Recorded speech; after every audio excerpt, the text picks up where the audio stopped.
اعوذ باللہ من الشیطان الرجیم بسم اللہ الرحمن الرحیم قد علمنا ما تنقص الارض منہم وعندنا کتاب حفیظ۔ یقیناً ہم جانتے ہیں کہ زمین ان کے جسم کو کس قدر کم کرتی ہے، اور ہمارے پاس ایک کتاب ہے جس میں سب کچھ محفوظ ہے۔ یہ سورہ قاف کی چوتھی آیت ہے۔ اس سے پہلے سے بات چل رہی تھی کہ نبی کریم صلی اللہ علیہ وسلم نے جب دعوت کا آغاز کیا تو کفار مکہ کو جس بات پر سب سے زیادہ اعتراض اور تعجب ہوا وہ یہ تھی کہ انسانوں کے مرنے کے بعد ان کو دوبارہ اٹھایا جائے گا اور پھر ان سے ان کی زندگی بھر کے اعمال کا حساب ان کو دینا ہوگا۔ یہ بات ان کو سمجھ میں نہیں آ رہی تھی اور عقل سے بعید سمجھ رہے تھے۔ اس میں بھی اسی کا تذکرہ ہے نے وہ کفار اور مشرکین جو اس بات کے قائل نہیں تھے کہ بعث بعد الموت کے، انہوں نے یہ سوال کیا کہ آخر مرنے کے بعد انسان کے یعنی جو اجزاء ہوتے ہیں وہ مٹی ہو جاتے ہیں زیادہ تر، اور مٹی میں مل کر منتشر ہو جاتے ہیں، جگہ جگہ پھیل جاتے ہیں، اور پھر اس کو پانی اور ہوا اس کو لے کر کہاں کہاں لے کر چلے جاتی ہے اس کو پتہ نہیں چلتا، کتنی کتنی دور لے جا کر پھینک دیتی ہے۔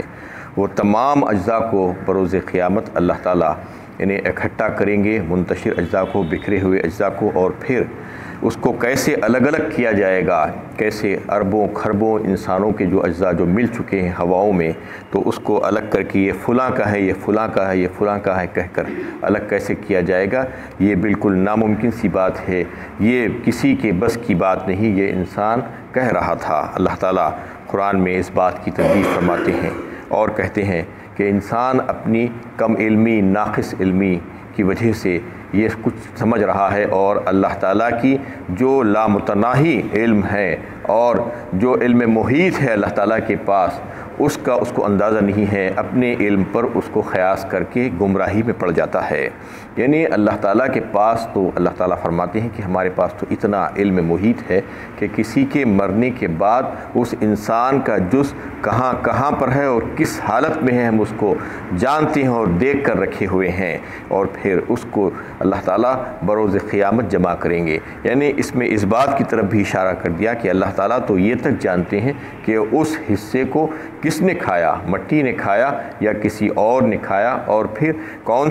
سے حصے باقی رہ گئے ہیں جس کو اللہ تعالیٰ نے بعض حصوں کو، جیسا کہ کل تفصیل کے ساتھ ہی بات آ رہی تھی کہ بعض حصے انسان کے جسم کے ایسے ہوتے ہیں جس کو اللہ تعالیٰ نہیں کھانے دیتے، مٹی کو یا کسی اور کو، وہ حصوں کے بارے میں بھی جانتے ہیں۔ ان تمام اجزاء کو اللہ تعالیٰ قیامت کے روز جمع کریں گے، اکٹھا کر کے اس کو جو ہے پھر سے اثر نو زندہ کر کے کھڑا کر دیں گے۔ اللہ تعالیٰ یہ فرما رہے ہیں کہ یہ ہمارا علم محیط ہے اور لامتناہی علم ہمارے پاس ہے، جو کہ انسان اس کو نہیں سمجھ کر اس قسم کی بات کر رہا ہے۔ اور وَعِندَنَا كِتَابٌ حفیظ فرما دیا اس کے بعد، ہمارے پاس ایک ایسی کتاب ہے جس میں ہر چیز کا علم ہے، پہلے سے لکھا ہوا ہے۔ بَلْ كَذَّبُوا بِالْحَقِّ لَمَّا جَاءَهُمْ فَهُمْ فِي أَمْرٍ مَّرِيجٍ، بلکہ انہوں نے دین حق کو اسی وقت چھٹلا دیا جب کہ وہ ان کے پاس آیا، اسی وجہ سے وہ ایک طرح کے اضطراب اور الجھاؤ میں پڑ گئے۔ یعنی وہ کفار کا معاملہ تو یہ ہے کہ ان کے سامنے حق آیا لیکن اس کے باوجود انہوں نے اس کو چھٹلایا، مختلف ذرائعوں سے مختلف قسم کے حق ان کے سامنے آئے، قرآن کریم آیا ان کے سامنے، دین اسلام آیا، اللہ کے نبی صلی اللہ علیہ وسلم آئے اپنی رسالت لے کر، اس کے باوجود انہوں نے کسی کو بھی نہیں مانا اور ہر چیز میں شک میں پڑے رہے اور الجھاوے میں پڑے رہے، اور نبی صلی اللہ علیہ وسلم کے تعلق سے مختلف قسم کے گمان کیے اور ان پر آپ صلی اللہ علیہ وسلم پر انہیں الزامات لگے۔ کبھی آپ صلی اللہ علیہ وسلم کو کہا کہ یہ شاعر ہیں، کبھی کہا کہ کاہن ہیں، کبھی کہا کہ ساحر ہیں، اس طریقے سے جو ہے مختلف قسم کے شکوک و شبہات اور الجھاووں میں وہ لوگ مسلسل پڑے رہے۔ افلم ينظروا الى السماء فوقهم كيف بنيناها وزيناها وما لها من فروج، کیا انہوں نے اپنے اوپر آسمان کو نہیں دیکھا کہ ہم نے اس کو کس طرح بنایا اور اس کو کس خوبی سے سجایا، اور اس میں کہیں شگاف تک نہیں ہے۔ اس میں اللہ تعالیٰ آسمان کی طرف اور زمین کی طرف نظر ڈال کر دیکھنے کی اللہ انہیں انسانوں کو جو ہے متوجہ کر رہے ہیں یہ ان کو کہا جا رہا ہے کہ کیا انہوں نے جو اس بات میں شک کیا تھا یہ نہیں دیکھا کہ ہم نے آسمانوں کو کیسے بنا دیا، بغیر ستونوں کے وہ کھڑے ہوئے ہیں، جہاں تک نظر ڈالو وہاں تک آپ کو نظر آتے ہی جائیں گے، جس میں کسی قسم کا کوئی ستون نہیں ہے، اور پھر اس کو کیسا بہترین انداز میں ہم نے زینت بخشی ستاروں سے۔ الم تری کیف خلق اللہ سبع سماوات طباقا ما تری فی خلق الرحمن من تفاوت فارجع البصر هل تری من فطور۔ سورہ ملک 29ویں پارے میں اللہ تعالیٰ نے اس کا تذکرہ کیا ہے کہ آسمانوں کو ہم نے ایسا بنایا اس میں کسی قسم کا کوئی نقص، کوئی عیب نظر نہیں آتا، کوئی شگاف نظر نہیں آتا۔ تم نظر اٹھا کر دیکھو، دوبارہ نظر اٹھا کر دیکھو کہ کہیں پر تم کو کوئی اس قسم کا کوئی سوراخ، کوئی شگاف نظر آ رہا ہے، ایسا بالکل نہیں ہے۔ وَالْأَرْضَ مَدَدْنَاهَا وَأَلْقَيْنَا فِيهَا رَوَاسِيَ وَأَنبَتْنَا فِيهَا مِنْ كُلِّ زَوْجٍ بَهِيجٍ، اور ہم نے زمین کو بچھایا اور اس میں پہاڑوں کا سلسلہ جمائے رکھا، اور ہم نے اس میں ہر طرح کی خوشنما نباتات اگائی۔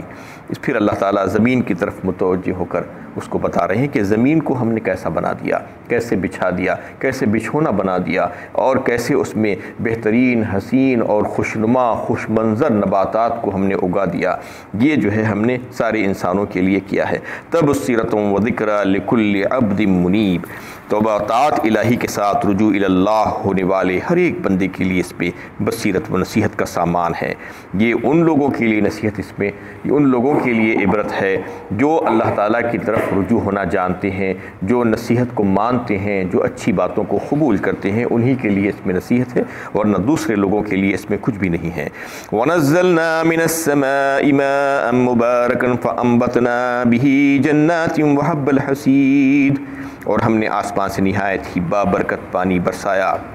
پھر ہم نے اس سے باغ اگائے اور اناج کی کھیتیاں اگائی، اور کھجور کے بلند و بالا درخت پیدا کیے جن پر پھل لدے ہوئے ہیں، تہ بتہ خوشے لٹکتے ہوئے ہیں۔ اس میں اللہ تعالیٰ زمین کو کیسے بنا دیا وہ بتا رہے ہیں کہ اس کرۂ زمین کو ہم نے سارے جانداروں کے لیے انہیں مسکن بنا دیا، اس کے رہنے سہنے کی جگہ بنا دی،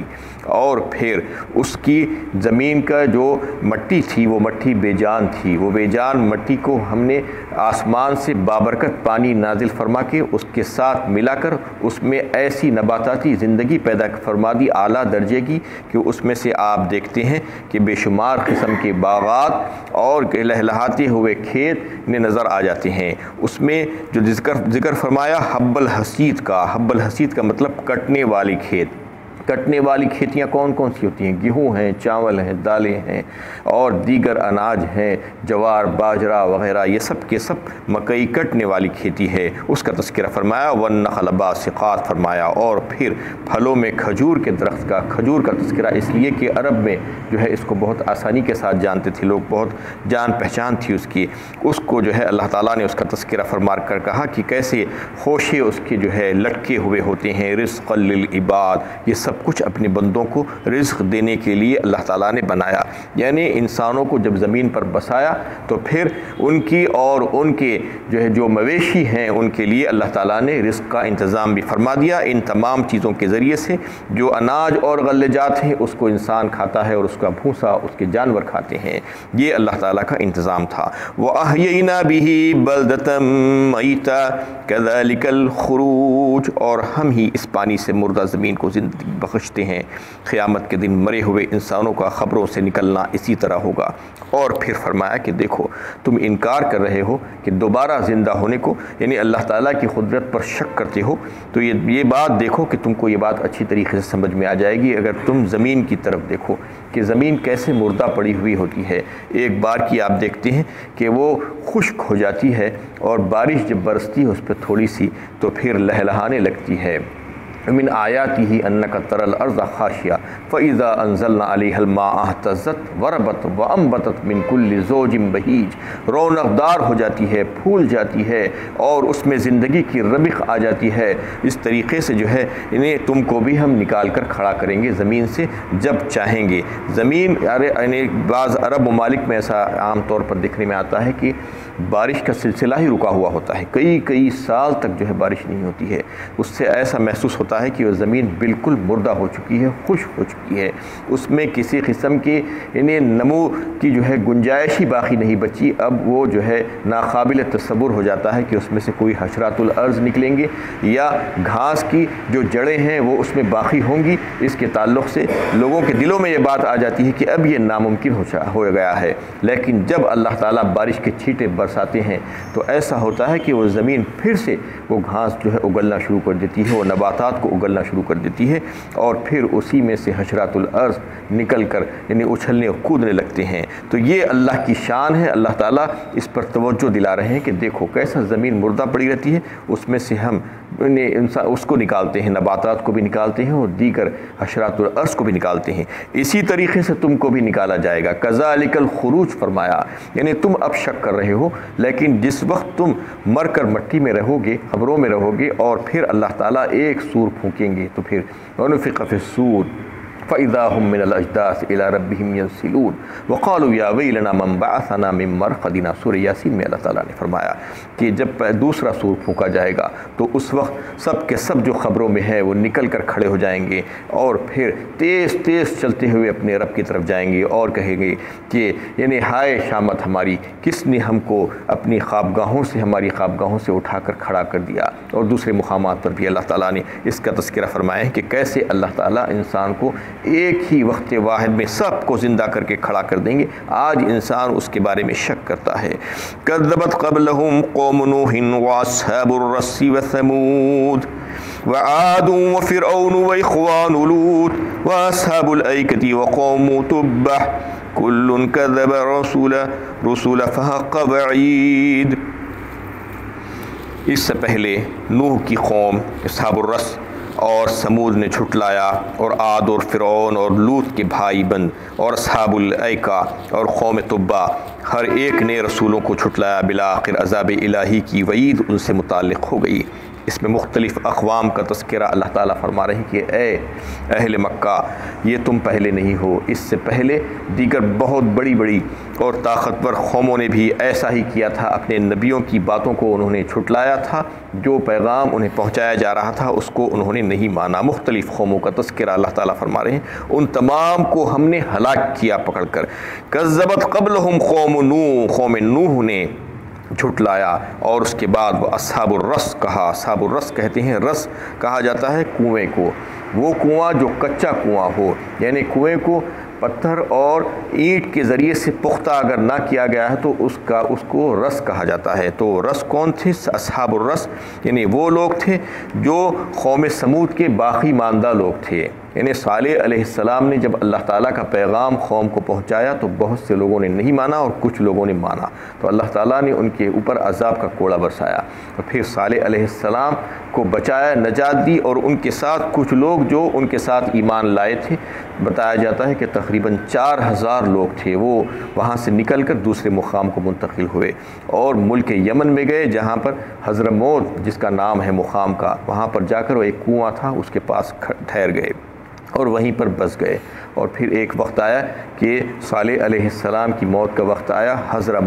موت حاضر ہو گئی۔ اس کا مطلب یہی ہے کیونکہ وہاں پر ان کی وفات ہوئی تھی، اس لیے اس مقام کا نام حضرموت ہے، آج بھی حضرموت کہا جاتا ہے اس کو۔ اور ان کے انتقال کے بعد جو لوگ ان کے ساتھ تھے، ان کی نسلیں جب پیدا ہوئی تو وہ بت پرستی میں لگے۔ بت پرستی میں لگنے کے بعد اللہ تعالیٰ نے ایک اور نبی کو بھیجا ان کے پاس، ان لوگوں نے بات نہیں مانی اور نبی کو قتل کر دیا۔ اس کے بعد اللہ تعالیٰ نے ان پر عذاب بھیجا۔ عذاب کی شکل کیا تھی کہ ان کا جو کنواں تھا جس پر ان کی زندگی کا دار و مدار تھا، اس کو اللہ تعالیٰ نے بیکار اور خشک کر دیا۔ بِعِرٍ مُعَطَّلَةٍ وَقَصْرٍ مَشِيدٍ فرمایا ایک مقام پر اللہ تعالیٰ نے، بیکار پڑے ہوئے کنویں، یعنی خشک پڑے ہوئے کنویں، اور وہ مکانات پختہ محلات جن کو ہم نے جو ہے بیکار کر دیا اور ان کو ویران کر دیا۔ اس طریقے سے ان کی ہلاکت واقع ہوئی، ان کا تذکرہ یہاں پر آیا ہے۔ اور پھر قوم سمود، قوم عاد کو اللہ تعالیٰ نے زبردست طاقت اور قوت بخشی تھی، جس کا تذکرہ مختلف صورتوں میں اللہ تعالیٰ نے کیا ہے کہ ان کا معاملہ تو یہ تھا، الم تر کیف فعل ربک بعاد ارم ذات العماد التی لم یخلق مثلها فی البلاد، کہا اللہ تعالیٰ نے خود فرمایا سورہ فجر میں، یعنی کیا تم نے ان کی طرف نہیں دیکھا، یعنی قوم عاد کی طرف، وہ ستونوں والی قوم، یعنی ستونوں والی قوم اس لیے کہا کہ وہ بڑے لمبے تڑنگی اور چوڑے تھے، تو ان کو اللہ تعالیٰ نے فرمایا کہ ان جیسی قوم کو ہم نے دنیا میں نہیں پیدا کیا،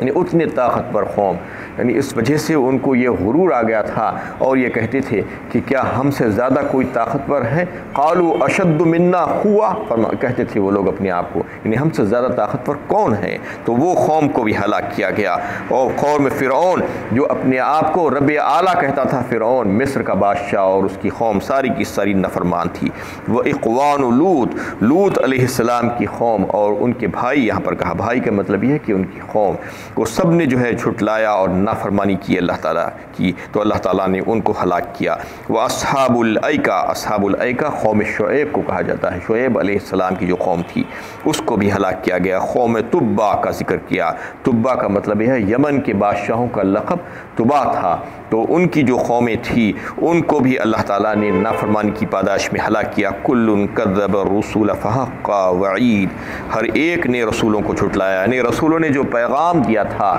یعنی جو آخرت پر یقین کی جو بات کہی تھی وہ بالکل سچ تھی، اور اللہ تعالیٰ انسانوں کو موقع اور مہلت عطا فرماتے ہیں، مہلتی عمر دیتے ہیں، ان کو جواب دہ بنایا جاتا ہے اور ان کو ذمہ دار بنایا جاتا ہے، اور ان کو مہلت سے فائدہ اٹھانے کے لیے کہا جاتا ہے۔ جب وہ قومیں اور انسان مہلت سے فائدہ نہیں اٹھاتی تو پھر ان کو عذاب میں جکڑا جاتا ہے اور ان سے اس دنیا اور اس زمین کو پاک کر دیا جاتا ہے۔ ایسا ہی کیا گیا ان کے ساتھ، ان کو جو ہے تباہ و تاراش کر دیا گیا۔ وآخر دعوانا ان الحمد للہ رب العالمین۔